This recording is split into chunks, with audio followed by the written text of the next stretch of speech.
MRS का full form क्या है? Minimum reserve system. ठीक है। RBI के अंदर कितने शेड्यूल होते हैं? 4। तो आज हम बात करेंगे सिर्फ कॉमर्शियल बैंक की। ठीक है, जो डील करता है जनरल पब्लिक के साथ, लोन और डिपॉजिट करता है।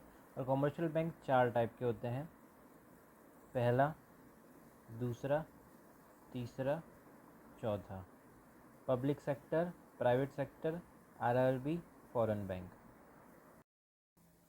तो देखो, पहला है पब्लिक सेक्टर बैंक। ठीक है, पब्लिक सेक्टर बैंक किसको कहते हैं? जिसमें सरकार ने अपना सारा पैसा लगाया है और उसी के ज़्यादा शेयर है, तो उसको हम कहेंगे पब्लिक सेक्टर बैंक। जैसे एग्जांपल में SBI हो गया, bank of India, Canara bank और अदर पब्लिक सेक्टर बैंक। और प्राइवेट सेक्टर बैंक किसको कहते हैं?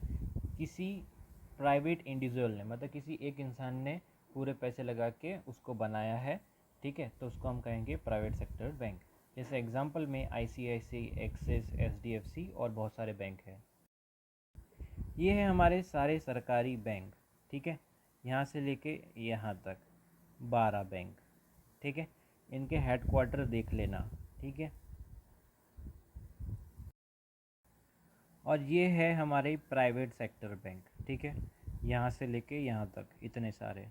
ठीक है, एक्सिस, बंधन, सारे के सारे। अब बात करते हैं फॉरेन बैंक की। फॉरेन बैंक मतलब क्या? कि जिनका हेड क्वार्टर जो है वो दूसरी कंट्री में है, लेकिन जो उनके ब्रांचेस जो है ना, वो हमारी कंट्री में भी है। ठीक है, इंडिया के अंदर।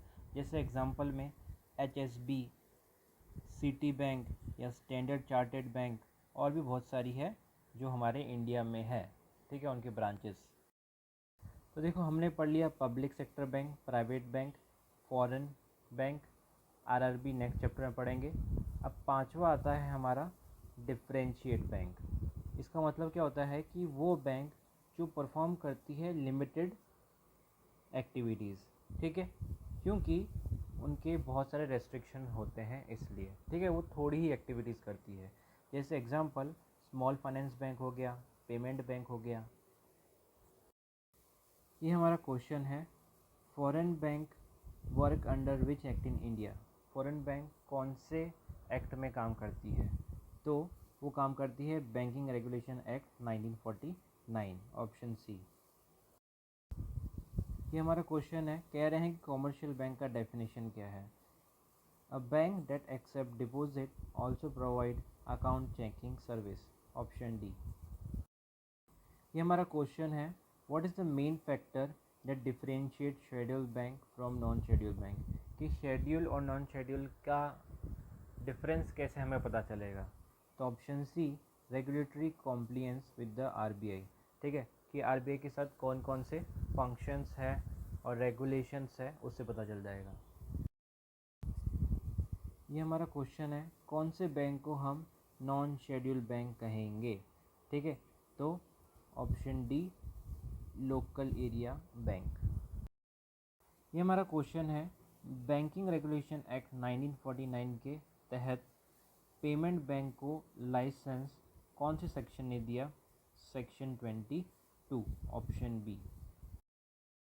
ये हमारा क्वेश्चन है कि पेमेंट बैंक के अंदर कौन सी स्टेटमेंट गलत है?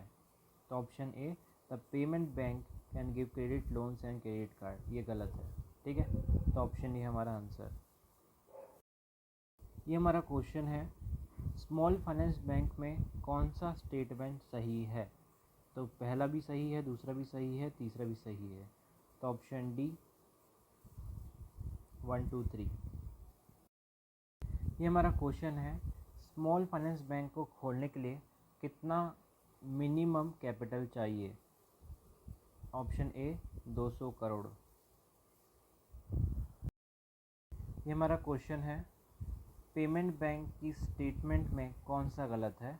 ऑप्शन ए, कि payment bank credit card issue करता है लेकिन नहीं करता वो। ठीक है, ऑप्शन ए आंसर।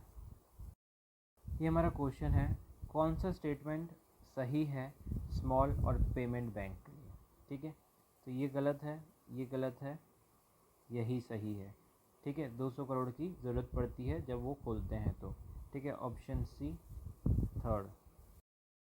ये हमारा क्वेश्चन है, जो स्मॉल फाइनेंस बैंक है वो किसको प्रायोरिटाइज देता है, किसको ज़्यादा इंपॉर्टेंस देता है, कौन से सेक्टर को?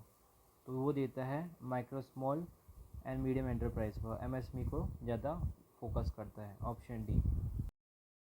ये हमारा क्वेश्चन है, ठीक है, कि इंडिया में अभी स्मॉल फाइनेंस बैंक कितने हैं, ऑप्शन ई 12। ये हमारा क्वेश्चन है, स्मॉल फाइनेंस बैंक को कितना परसेंटेज मेंटेन करके रखना पड़ता है प्रायोरिटी सेक्टर लैंडिंग के लिए? तो ऑप्शन सी 75% तक मेंटेन करके रखना पड़ता है। ये हमारा क्वेश्चन है, स्मॉल फाइनेंस बैंक में कौन सा सही है?